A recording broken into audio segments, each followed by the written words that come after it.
Welcome to Healthy Births, Happy Babies, where we share tips, tools, and stories grounded in natural childbirth and parenting principles, so that instead of feeling overwhelmed and confused during this exciting time in your life, you feel safe, supported, and empowered in your childbirth and parenting journey. And now, here's your host, Dr. Jay Warren. Hello and welcome back to another episode of Healthy Births, Happy Babies. I'm Dr. Jay Warren, and we have an amazingly valuable episode to bring to you today. We have Jen Graham, who's going to be teaching us all about newborn care and telling you the 7 things you should know about your baby before you bring them home from the hospital. It's going to be extremely valuable. And before I bring Jen on, I want to take a moment to thank the Karp Wellness Center, who makes this podcast possible for you.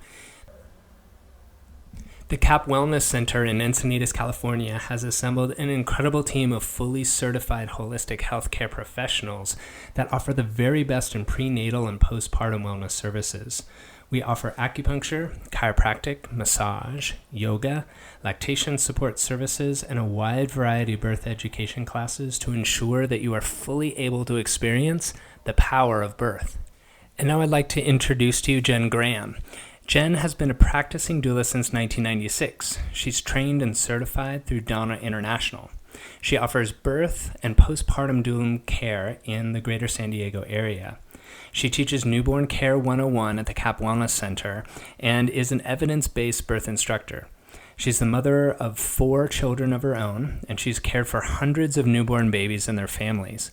She's experienced with singletons, twins, triplets, special needs babies, and with both sleep problems and breastfeeding issues. So with that, I'd like to switch over to our conversation with Jen Graham.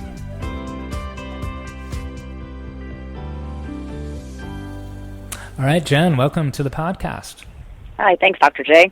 How are you doing today? I'm doing great, thank you. Good. Well, thank you for being here. I have known you from the Karp Wellness Center here. You're one of our instructors here, and I'm really excited for you to share your wisdom with us because, you know, the title of 7 things you should know about your baby before you leave the hospital, those are things that every parent would like to know. And we heard a little bit about yourself and what you do in your bio as I entered into things, but, you know, share a little bit more about like how you got interested and what you're doing now and what you're up to. Well, I had my own children, and I decided that I really loved babies and couldn't continue to have them of my own. So what better way than to work with other people's babies and teach them how to do things in a different way, maybe how help them learn some tricks of the trade and raising their own children, and maybe make it a little bit easier on them to transition from being just a couple to being parents. Right. So I decided that sharing a little bit of my knowledge and my wisdom would be helpful to other people, and that's how I got into doing what I'm doing. Right. And you do that as you're a birth educator. You teach classes, but you're also a doula as well, right? Right. Correct. I'm a childbirth educator, birth and postpartum doula, and I teach newborn classes there at Karp Wellness. Very nice. For those that aren't that familiar with it, what's the difference between a birth doula and a postpartum doula?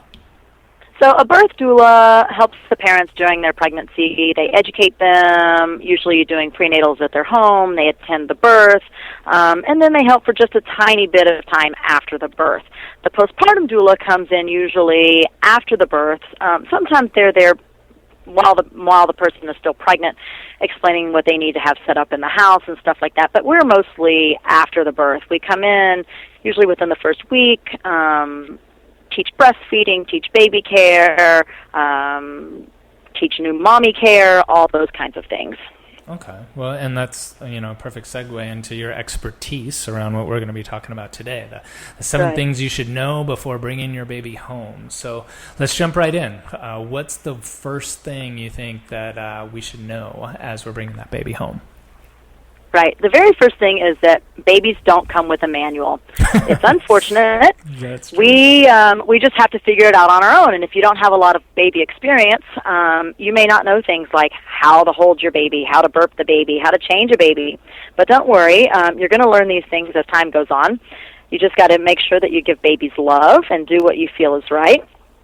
Remember that even though they can't tell you what they want or need, they're still just little human beings.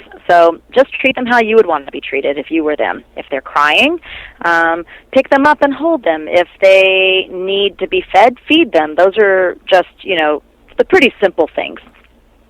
And know that you're probably going to make some mistakes, but that everything's going to be okay. So make sure that you go easy on yourself as you're learning, and also go easy on your partner. Sometimes we forget that even if we've got it figured out, that they may still be working on trying to figure out exactly how to do things in their own way.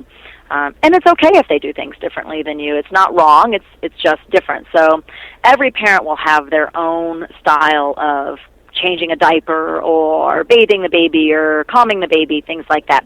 So just be patient and allow them to make their own mistakes. But it's really also important that you work together and not against each other. Sometimes sleep deprivation makes us really crabby, and when we see our partner not doing things the way that we think they should be done, we try to tell them how to do it our way. So don't do that. Just give them the space also, and praise them too, to make sure that they feel confident in the way that they're doing things. But really, with that, you're going to learn how to care for your baby. You're going to learn how to do all these things. It's just going to take some time.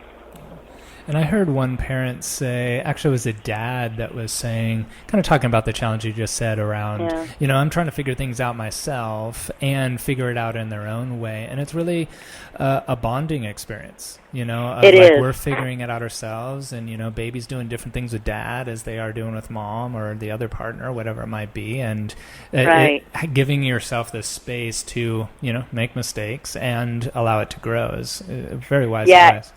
It's so very important for each of you to do things the way that you feel is right, because the baby will bond differently with each parent. So it's so important to not tell each other how to do something. And then, also, you'll have your in-laws telling you how to do things and your friends telling you how to do things. The best thing to do is just to learn on your own. How does it feel right for you? How do you feel about doing certain parenting chores? And then just do what you feel is right. You're not going to go wrong as long as you're listening to your heart. Yeah, really, really good, really good. Cool. Yeah. So, what's next? So the next thing, and this should probably be taken care of during pregnancy, but can be taken care of after the baby's born, is making sure that your car seat is installed properly and that you know how to use it.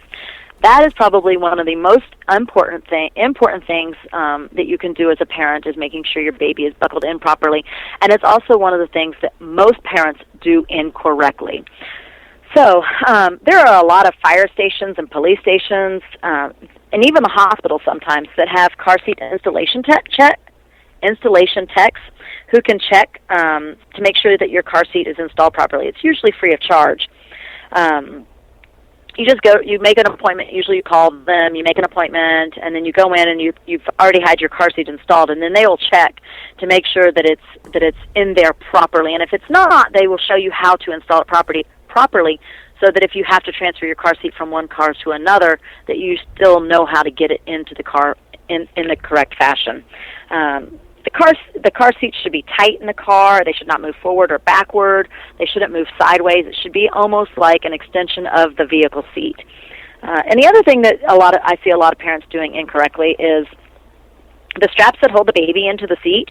Those should be very tight up against the baby's chest. I think that sometimes parents think, that it's too tight against their baby, but that is what holds your baby in to the car seat in an accident. You should not be able to pinch those straps and have any slack at all in the straps that are against your baby's chest. The other thing is don't ever put your baby wrapped up in anything, in a sweater or a jacket or anything that can compress in an accident, because those straps will become loose in an accident and your baby could be ejected. Also, what's really important, and I see a lot of parents do incorrectly, is the chest clip that's on the seatbelt that holds those two straps firmly together. Oftentimes they'll have that down around the baby's belly button. That chest clip should go across the chest, across the baby's nipples, from armpit to armpit, and that is the correct position for the chest clip. So that's very, very, very important. The other things about car seats that you should know is that starting on January 1st in 2017, there's going to be some changes here in California on for the car seat laws. Right now, there's for the rear facing, only up to 1 year, but come January 1st in 2017, they're going to make it that babies need to be rear facing up to 2 years of age. There are a lot of different types of rear-facing car seats. They have the infant-only car seats, which are also known as like those bucket car seats. Those are the ones that you can take out of the car and carry into the grocery store with you. Those usually work pretty well up until about 8 or 9 months, depending upon how heavy your baby is. Then they also have something called a convertible car seat, and that's usually like a 3-in-1 car seat. It can go rear-facing, usually up until 2 years of age or even beyond, depending upon how much your baby weighs. But it can also turn forward-facing when you're done with the rear-facing car seats. Those car seats usually have a higher weight and height limit than the bucket seats, so you can keep the baby rear-facing for a longer period of time. And then once your baby turns into a toddler, you still need to keep the baby rear-facing as long as you possibly can, so up until the height and weight requirements of the car seat that you're using. And usually that's between 2 and 3 years. So even after your baby outgrows that rear-facing car seat, they need to be in a forward-facing car seat with a seat belt with the 5-point harness up until at least 3 years old. And then they can probably move into a booster seat. But all kids need to be restrained in some form of a car seat until they're at least 8 years old. Okay. Yeah, because I know that, I'm sorry, but I was just going to say, the convertible car seat is what we used for Nico, for my son, because I knew that we weren't going to use, we were going to do a lot more baby wearing stuff, so we weren't going to be carrying him in the infant car seat as much. Exactly. And practically, it was like, all right, let's get one car seat that we can then flip around as needed. Exactly, and it's cheaper to do it that way. It's I feel like it's almost wasteful sometimes to buy that little infant car seat because I never carried my kid around in the car seat. You can't put them in the grocery carts in those anymore. That used to be kind of the thing 20 years ago when I had my kids. But you can't really do that anymore. So that was really the only reason I had my first one in one of those little bucket seats. I think, honestly, that it's a better idea just to buy that convertible car seat because you don't have to buy 2 car seats, and those convertible ones go rear facing for so much longer than the little bucket seats do. Yeah, it makes a huge difference to be able to have something that like one you're used to rather than having to relearn it again as well. Exactly. And it's just so very important to have a car seat that you know how to use properly because thousands of children are injured or killed each year because they're not properly restrained. Most accidents actually happen within 1 mile of your home. So, you think, I'm just going to run to the grocery store. Here, I'll put the baby, in the car seat, and I won't strap him in as tight as I normally do. But that's a mistake because you could be in an accident anywhere. And so it's super, super important to always make sure that your child is buckled properly in their safety seatbelt, no matter how short the trip is. There's some really great resources for learning about car seats and installing them properly. One of the ones that I like is www.carseat.org. There's a lot of different things on there that you can read about and click on. There's laws and information about installations and things like that. And then the other one that I like is called safercar.gov. And if you go to that website and then you click on where it says Parents Central, and then you can click on car seats, there is a ton of information about how to install your car seat properly. And you can also find car seat installation techs on that website. So you can figure out where the closest tech to you is, and then you can make an appointment. And you can go in there and you can just make sure that you've got everything installed properly and that you know how to use your car seat properly. Yeah, I have to say, too, that that check by a pro, I think I went to the local hospital. They did free car seat checks, and I did the best I could at following the manual. And the person said that I did a pretty good job, but not 100%. And, with your little one, you want 100%, and so she was able to go through and say, okay, this needs to be this way and the like. And then I was more familiar with it because regardless, like that first car ride with your newborn, born is stressful.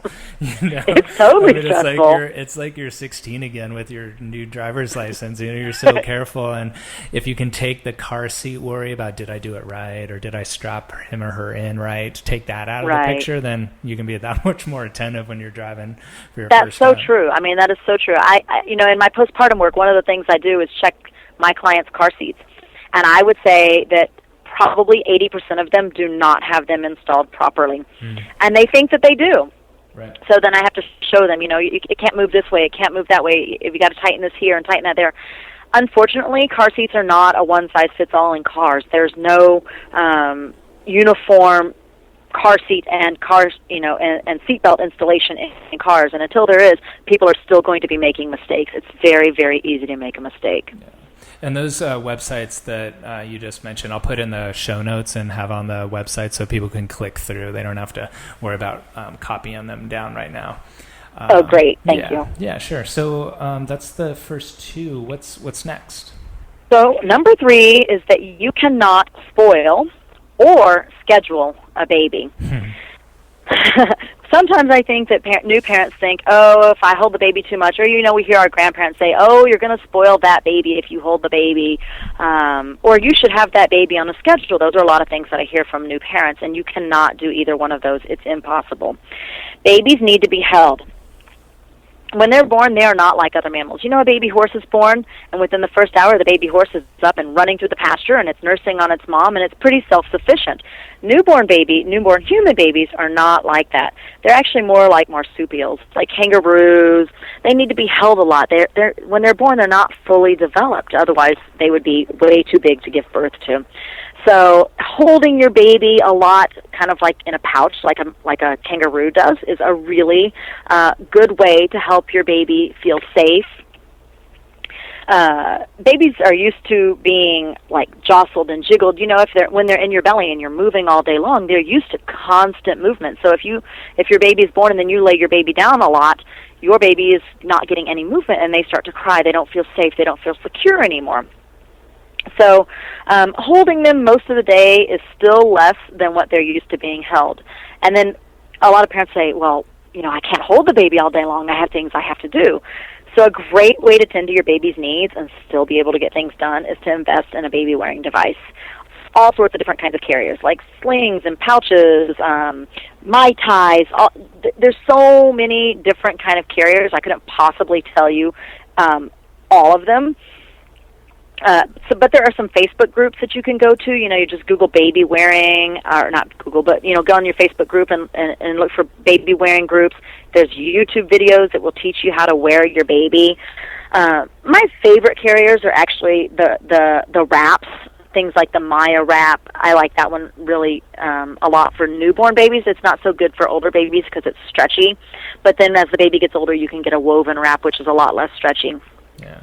I can say, too, ergonomically, as a chiropractor, like variety of wearers is really important. You're not really going to find just one that works for you or for your partner, Exactly. And the more you can vary it, if you have a couple, which I know is more of an investment, money investment, but it's well worth it on your own body and for the baby, it's one of those investments that are really, really worth having because they're going to last you for years. So it's not something that you're just going to wear a baby when they're a newborn. You can wear your children well into toddlerhood, and it helps you from losing them when you're out and about, too, if they're attached to you.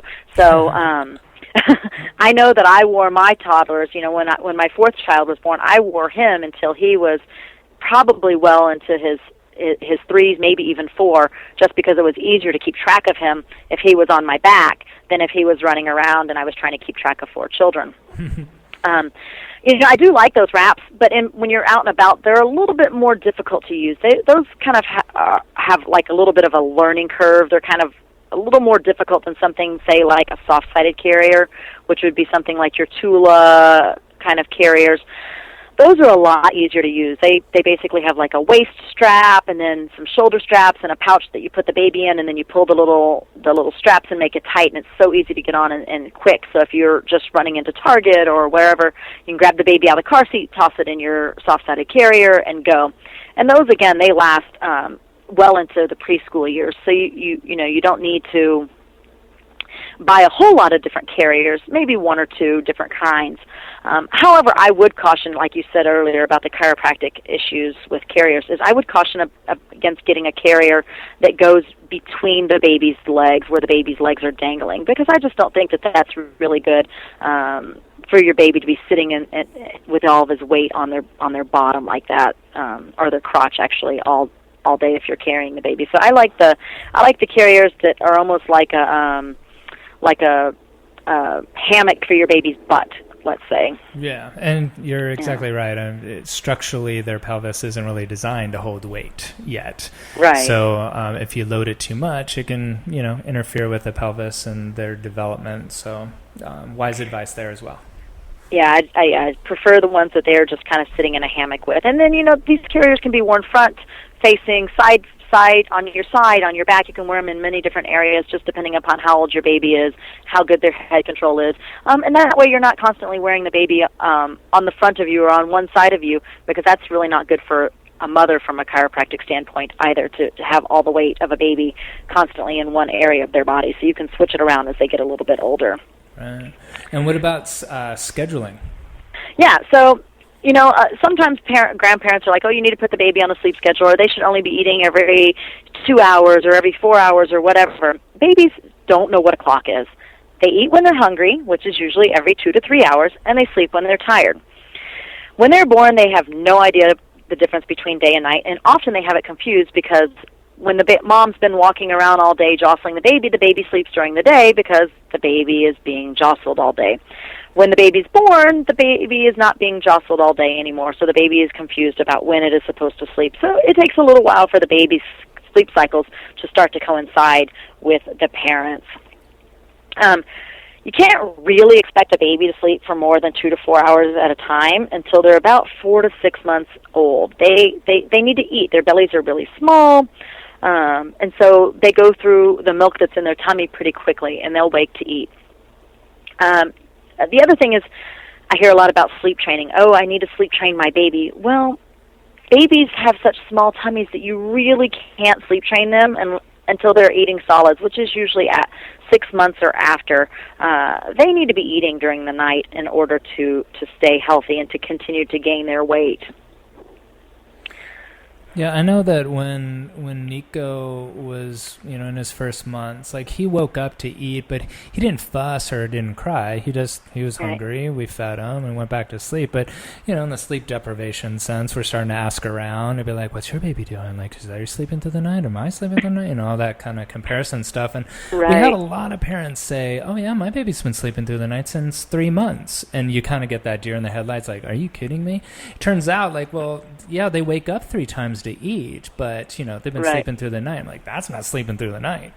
Sleeping through the night to me is my head hits the pillow, and then I wake up in the morning without interrupted sleep. But that does not happen with a newborn. And to have those expectations, I think, is something wise to not put yourself in that realm. No, it's really hard when you're hearing other parents saying, oh, my baby's doing this and my baby's doing that. Well, all babies are very different. Some babies may sleep a lot longer of a period of time than your baby, and that's okay. You just need to make sure that you're responding to your baby's needs. One of the things I like to do to kind of help the babies stay asleep at night is, as soon as that baby starts to show hunger cues, babies should be sleeping in the room next to their mothers so that the mothers can hear these things. When the baby starts to stir, when the baby starts to go making little noises, go ahead and pick the baby up and feed the baby while the baby is not yet screaming. The baby will nurse, will go back to sleep, and then continue to sleep. If you let the baby start to scream, or you wait till the baby's in full-fledged freak out mode, it's a lot harder to get those babies back to sleep, and so then you're awake a lot longer. That makes sense. It makes perfect sense. Yeah. So your next one is about breastfeeding. Yes. So breastfeeding, that's a big, big thing for new moms. A lot of them think, oh, breastfeeding is natural, it should be easy, this is something that everybody does. But what they don't know is that a lot of women struggle with breastfeeding. Because it is natural, it doesn't mean it will come easy. Babies have very, very, very, very tiny little tummies. They don't need a lot of milk at once, but they do need to eat often, every 2 to 3 hours. So sometimes moms feel like that all they do all day long is breastfeed their baby. That's going to get better. Breast milk is made on a supply and demand basis. So as your baby is growing in those first few weeks, those first few months, the baby is going to need to eat often in order to increase your supply so that there is enough milk for the baby. They'll do things like go through little growth spurts and do something what we refer to as cluster feeding, where it seems like they just do nothing but nurse for an entire day. They're at the breast 24 hours a day for that whole day. It doesn't seem like they want to sleep. All they want to do is nurse. That's really normal. But what happens is the next day or the day after that, they've built up your milk supply, and they're going to crash hard. They're going to sleep for like 24 hours. You're going to be like, this baby is finally sleeping again. Those growth spurts and those cluster feedings usually happen within the first few days of being home, and then again around 7 to 10 days, 2 to 3 weeks, 4 to 6 weeks, 3 months, 4 months, 6 months, 9 months. Anytime that baby's about to go through a really big change, they'll start to cluster feed in order to build up your supply. So if your baby seems to be eating more than usual, there's a good chance they're just about to grow or meet a new milestone. Anyway, and the other thing that a lot of new parents don't realize, or new moms don't realize, is that breastfeeding may be a little bit uncomfortable to begin with. Your body is getting used to feeding the baby. Your breast will become engorged usually on the third or fourth day when your milk comes in. And there may be some discomfort with that. It may be a little learning curve to get the baby to latch on, but it really shouldn't be painful. It shouldn't cause damage to your nipples. If your nipples are cracked or bleeding, you can call an IBCLC, which is an international board-certified lactation consultant. I know that there's one there at Cap Wellness that is able to help out. And if she's not available, there are others around that can help out. It's possible that the baby may have a bad latch if you're feeling a lot of pain. So it's really important to get help sooner rather than later to minimize that damage. Also, if the baby is feeding better on one side than the other, the baby prefers the left breast over the right breast, or is really squirmy and can't get comfortable on one of the breasts, it's a really good idea to go and see a chiropractor. I prefer Dr. J, because you can, sometimes when the babies are born, their necks get tweaked or they get out of whack, and it just may be uncomfortable for the baby to turn their head in that direction. So if the parent takes the baby to the chiropractor, gets an adjustment, then the baby feels more comfortable and will nurse better on both sides. Yeah, I say that time and time again. It's a telltale sign. Like if a baby feeds better on one breast than another, it's usually something in the upper cervicals that we can correct with an adjustment, and then you're able to feed on both sides, which especially if one of the breasts is getting most of the use, can be really uncomfortable and problematic. Yeah, it makes that one breast much more sore than the other one. So it's really important to get those babies adjusted. If you're having problems, get help early. And then just make sure that if you need help, that you're seeking it, that you're getting it. And then don't let things sabotage your breastfeeding. That's the other big thing, is that a lot of people, when they're breastfeeding, it's new to them. They don't want to do it in public. They're afraid to do it in front of other people because the baby's not latching well. They're afraid of exposure, things like that. Other things that impede breastfeeding are letting too many visitors hold your baby. People want to come see your new baby. Well, when you're trying to get breastfeeding established and you're trying to recover from postpartum, having too many people over is just a bad idea. So try to really limit the number of visitors that are there, because when they're holding the baby, you may miss the baby's cues that they're hungry. Things like not responding to those cues right away will make the baby cry, and it makes it harder for the baby to latch on. Other things that are problematic with breastfeeding are expecting babies to sleep through the night. We talked about that a little while ago. They don't do that. So if you think that your baby's going to sleep through the night and you're not feeding it as often as you should be, your milk supply may decrease. Having non-supportive people around you is a huge issue. Again, same with the visitors. If your grandmother's there and you're trying to breastfeed the baby and she is upset that you're breastfeeding in front of her, that's a problem. So you need to make sure that anybody who's around you is very supportive of your breastfeeding, making sure that the latch is good. Also, really important, is making sure that you're eating well and consuming enough water. You need to be fed and hydrated in order to increase your milk supply.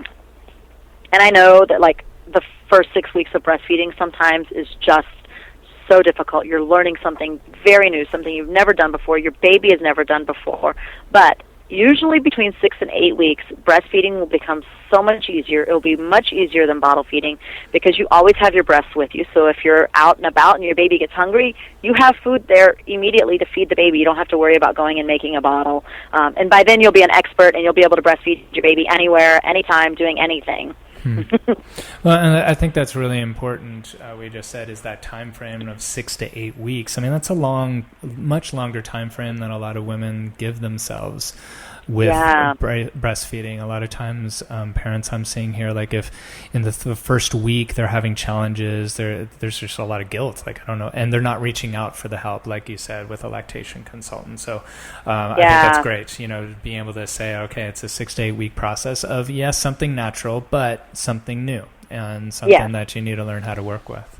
Yeah, it's a learning curve. It's going to take a little while to get to be an expert breastfeeder, but once you get the hang of it, you'll think, oh my gosh, this is so much easier than getting a bottle out and having to clean bottles and do formula and things like that. Of course, not everybody can breastfeed, and there are some women that do need to use formula.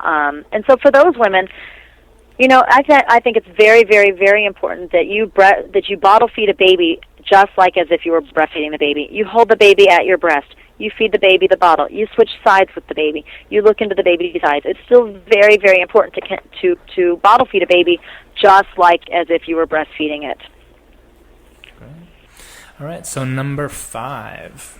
Number 5, and this is one that all parents really, really, really need to know, is how to get your baby to stop crying. Yes, let's go into that.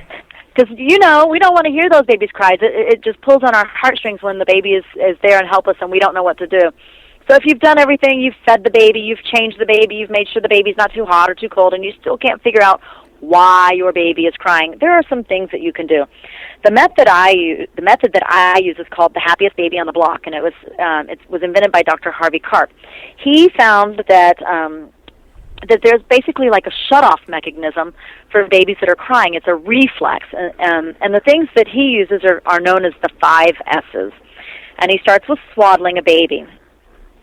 So you get the baby swaddled up nice and tight. There are a couple different kinds of swaddles. You can use the big muslin blankets, or they actually make swaddles that are Velcro, so all you have to do is Velcro this baby in the little swaddle. It's really easy to use. So tight swaddling actually provides continuous touching and support for your baby that your baby is used to experiencing inside the womb. The babies are in these nice tight spots in our womb and all cuddly and cozy, and then they come out into this big world, and their arms are uncontrollable. They flail. They scare themselves. They have something called a startle reflex. So if you swaddle them, you minimize that startle reflex, and you help them feel safe and secure. So that's the first of the 5 S's. The second S is putting the baby, once they're swaddled, in a side-lying position or on their stomach in your arms. So the infant is usually placed like on their left side to aid in digestion, or on their stomach, which provides reassuring support. But never use the stomach position to put your baby to sleep. When a baby is in a stomach-down position, don't ever leave them even for a moment.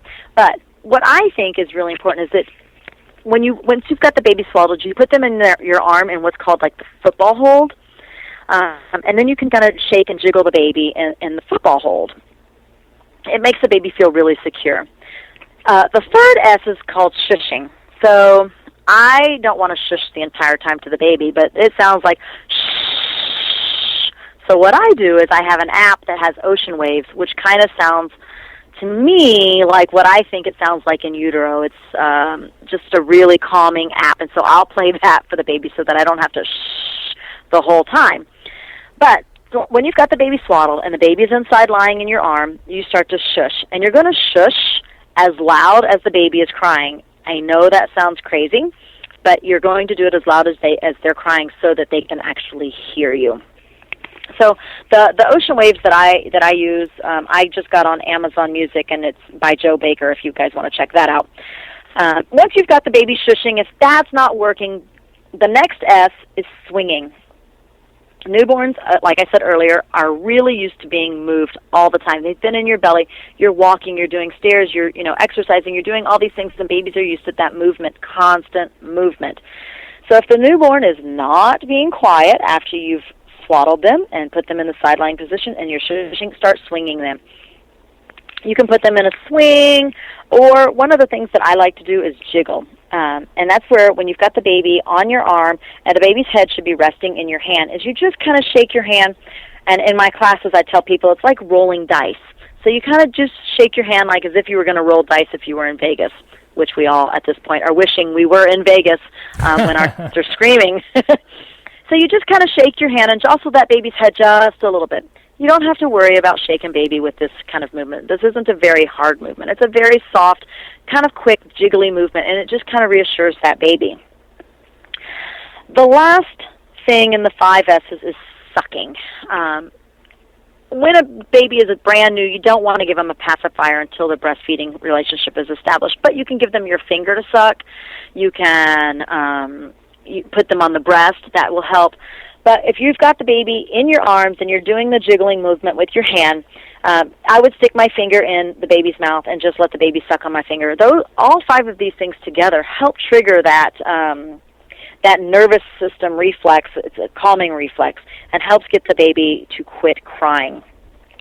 One of the things that I do with all my moms is I show them the Happiest Baby on the Block video. They have a book, too, but I think it's much easier to see exactly what Dr. Karp is talking about when you view the video. He has a website called Happiest Baby on the Block, or happiestbaby.com, and you can go there and you can order the video. It's not very expensive, and then share it with all of your friends, because they're going to be amazed at how easy it really is to calm a crying baby by using these methods. Yeah, I highly recommend the Happiest Baby on the Block. I mean, it's something that then, as a parent myself, like the 5 S's, it's incredible, like how helpful it is. And maybe you don't need to do all 5 of them, but at the very least, you've got 5 tools to be able to do something. Because as you said at the beginning of this, like a crying baby it pulls on your heartstrings, and there's that feeling of like, one, in a sleep deprivation sense, there is that irrational thought of like, oh my God, this baby's never going to stop crying ever. Right. They're gonna cry for 4 years, and that's obviously not true. But then also, just on a basic level, they're like, there's a frustration level of like, why can't I calm my baby? And the more tools you have, the better. And these 5 S's and Dr. Karp's techniques are amazing. It totally helped me as well. I often get parents that call me, in a panic. I think I'm doing everything wrong. I don't know why this baby won't stop crying. I must be doing everything wrong. And I tell them, you know what, you're not doing anything wrong. Babies cry, and sometimes we just don't know how to stop them from crying. So, and then I, try to teach them a few techniques or give them a few pointers of how to get their babies to stop crying. But oftentimes, you're right, parents think, if I can't make my baby stop crying, I must be doing something wrong. I must be a terrible parent, and this baby's going to do this forever. And none of those things are true. Not one of those is true. It just is, again, something you have to learn that you don't know. You don't know until you go through these things. Right. And in a bonding sense too, at the very least, there's a feeling that, at least this is my belief, the feeling the baby will get of like, well, they're trying. Yes. And coming from a place of love of like, honey, I don't know what you need, but like I'm trying, just like I'll figure it out, and that that crying out is being answered with effort, and that I am heard. You are trying. I hear you. I know you need something. I just don't know what it is. And sometimes it's even helpful for you to say that to your baby. I am trying. I don't know why you're crying, but I'm trying to figure it out. Bear with me. Because then you're communicating to your baby that you do love them and that you are trying and that it's difficult for you just like it's difficult for them. And something else I'll just interject too is that sometimes you'll finally figure out some things and it'll work great for a couple of days or a week, and then it changes. And it can be frustrating because you're like, oh my gosh, this totally worked yesterday, and now it's not working. And that happens. And so don't feel like that will happen throughout your children's life. Yes, right. Good. All right, so let's move on to number 6 then. Yes, number 6. So after you've been dealing with this crying baby and you've been dealing with all these feelings of I'm not sure how to make this baby stop to cry. Am I adequate? You need to remember that you also need to care for yourselves. So don't get down on yourself. Sometimes the first 6 weeks of being a new parent is hell. I've had that described to me so many times. This is hell. I feel like I'm in hell. This is never going to change. This is always going to be this way. And it's not true. It's going to get better. Just remember that you're sleep deprived, your body hurts from birth, your breasts are full and uncomfortable, your hormones are probably out of whack, and that your life now revolves around someone else. Before, when you didn't have children, you did whatever you wanted to do. Now, everything you do is for your baby. Everything revolves around them.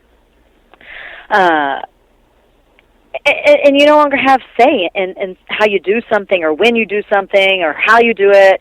Everything is dictated by that baby. But don't worry, it's going to get better. One of these days, when your children are teenagers like mine, you're going to have to go wake them up at 2 o'clock in the afternoon and say, hey, it's time to get out of bed because they sleep all day. So they will not be waking up or crying all night long. And then when that happens, you're going to look back on those early days and wonder where on earth the time went. It seems like just yesterday I was rocking my babies or crying myself to sleep with them while they were crying. And now my kids are older and they're more independent and they do things on their own. And I look back on those days and I think, gosh, I really miss that time. So until you get to where I am, make sure that you're taking time for yourself, taking a bath, having a chat with a girlfriend while your partner takes care of the baby. Really taking time for your relationship is incredibly important. One of the things I think that new parents don't realize is just how much their relationship with their partner is going to change. You're no longer partners with each other. Now you're parents with each other, and that's a big difference. And if you're stressed out, which you probably will be, or sleep deprived again, it just makes it a little more difficult to communicate with each other. So keep that in mind when you're talking to each other or when you're getting upset. I tell my parents that I take care of their babies at night, the postpartum parents, I tell them, take 10 minutes after you get the baby to sleep before bed, climb in bed next to each other, give each other a cuddle, and talk about something other than your baby. You cannot talk about your baby. Talk about something in life. Tell your partner that they're beautiful or handsome or what have you, and just make sure that you're nourishing that relationship because it's really, really important. And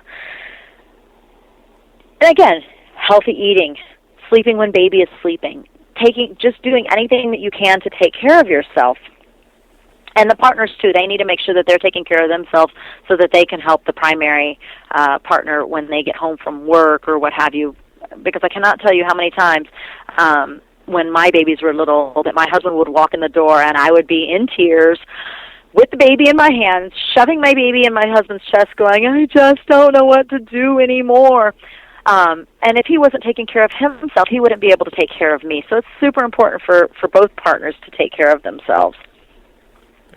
The other thing that's really important to know is that baby blues are really normal. It's very, very common to feel a little bit of depression, a little bit of sadness, a little weeping.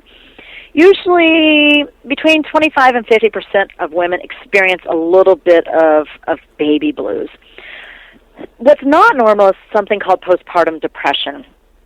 Baby blues don't usually require any kind of treatment, but 10 to 15% of women experience something a little more serious, and that's called postpartum depression. If the baby blues don't seem to be getting better, or you think, this is a little more than just weepiness, this is something a little more serious, it's pretty important to go ahead and seek treatment as early as possible because you can get these things under control. It's usually some sort of hormone imbalance or chemical imbalance that causes postpartum depression. So getting treatment as early as possible can get that under control, and then you'll be able to enjoy your baby much sooner. And what's really, really, really uncommon is something called postpartum psychosis. Only about 0.1 to 0.2% of women experience this, and it's a life-threatening problem and needs immediate treatment. So if for some reason something seems completely out of whack, usually you will notice it, and your partner, the person experiencing it, won't notice it. It's really important to get immediate treatment, and that's, something with psychosis is probably a 911 call to get immediate kind of treatment. again, if the baby blues are not getting better after a few weeks, or you seem to be feeling a little more depressed than you think you should be feeling, call your doctor. Or you can go to the postpartumhealthalliance.org and find a provider who can help you. Other things that I think are super important is that even if you don't have any blues, some women just feel overwhelmed by parenthood. There's so many changes going on. So if you're struggling to keep it together, or you feel like you're about to lose it, get some help.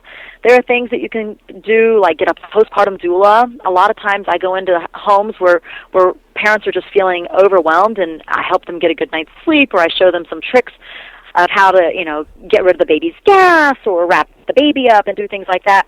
And just having a little bit of extra support can really make you feel like, okay, I've got this under control, I can do this.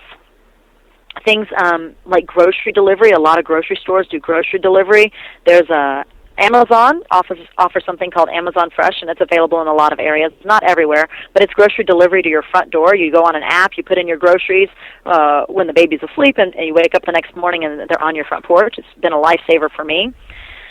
Housekeepers, have your friends start a meal train, and then just asking family and friends for extra support. If you're needing it, ask for what you need. This part of parenting is going to be so very short. It's like I said earlier, 6 to 8 weeks where you're really going to feel like things are maybe a little out of control, and then it will get better. So do what you can. Spend the money now during the early days to get that support that you need, and then you probably won't need these things as you go along in your parenting journey. Great, and that brings us to the number 7 thing. So number 7, and I think is the most important thing for new parents to know, is that soon everything is going to be fine. It may seem crazy right now. You may be overwhelmed. But everything that seems overwhelming now will not only get better, but you're going to forget about it. You're going to forget about the stress. You're going to forget about the sleeplessness. Soon your baby's going to be sleeping through the night. Your breast won't be engorged. You'll know what all those different cries mean. You'll know whether the baby's wet or the baby's hungry or the baby's just mad. You're gonna be able to change a diaper one-handed and in the dark. You're gonna be able to swaddle the baby like a pro, and you're not gonna be freaking out at every little rash or spot on your baby, or is this normal? Is that normal? All those things you're going to know. You're going to get to know all these things about your baby. And so what follows those first few rough weeks are going to be hours of smiles and coos and happy babies. They're going to be kisses and hugs and the excitement of watching them grow up. They're going to be learning their first word and walking and crawling and hitting all these milestones that you're going to be so very proud of. And when you look back, you're not going to remember any of the yucky stuff. So my advice to you is just hang in there, do what you need to survive, and repeat to yourself as often as you need to, I've got this. I've got this. I've got this, because soon enough you will. That is so fantastic. I mean, I'm a parent of a 2-year-old. I remember those times. Yeah. They're tough, but with this information, it'll set a parent up for, one, having the perspective of what's ahead and being a lot easier on themselves, I hope, right, than they might have before listening to this. So to wrap up, Jen, how can they get in touch with you? Where's the best way to take next steps if they want to reach out to you and learn more? The best way to get in touch with me is through my website, which is www.peacefulbeginning.com. You can go to my Contact Me section and just fill out a form if you would like to speak to me or ask me any questions, and that'll come directly to my email. My phone number is also on that website, so if you have an immediate need, you're more than welcome to give me a call. Okay, great. And I'll put that link in there as well with I've been taking notes Wonderful. on all the different websites that are just amazing resources, so everybody will have those links. And so the very last question I wanted to ask you, one, I usually ask our guests, what's the greatest take home that you want for the moms? And that was the number 1, or the number 7 thing, everything's going to be fine. Right. So this last question, though, is for the babies, maybe this little baby's listening in utero, like mom's getting ready for baby to come, or maybe the baby's kind of listening in, as moms listening to this podcast, a newborn, what's one little piece of advice or pearl of wisdom or a little encouragement you would whisper into their little ear? I would tell them that I know that this is a big, scary world that they're not used to, and to be patient with their parents because their parents love them and that they are trying their best to meet their needs, and that eventually they will be able to talk and they will be able to tell their parents what those needs are. That's sweet. That is so sweet. Well, Jen, thank you so much. I mean, this is really kind of just scratching the surface. I mean, there's many more than 7 things that we all should know. Your class, the newborn care class that's taught here at the Karp Wellness Center, is a huge resource. I encourage people to check that out as well. Yes, and just please, to get yes, involved. Please. I mean, one of the things I heard you say over and over again is like really reach out for support, reach out for help. That's something that the more of a community around you that's, aligned with the way you want to do things and that you can rely on is the better. So, Jen, thank you so much for sharing all of your information. I really appreciate it, and I know this was just really valuable for everybody that was listening. Thanks for having me, Dr. J. All right. Thank you for joining us today. For more information about this episode and other natural childbirth and parenting topics, please visit us at karpwellnesscenter.com or message us on our Facebook page with any questions you might have. We here at the Karp Wellness Center look forward to helping you and your family be as happy and healthy as you can be.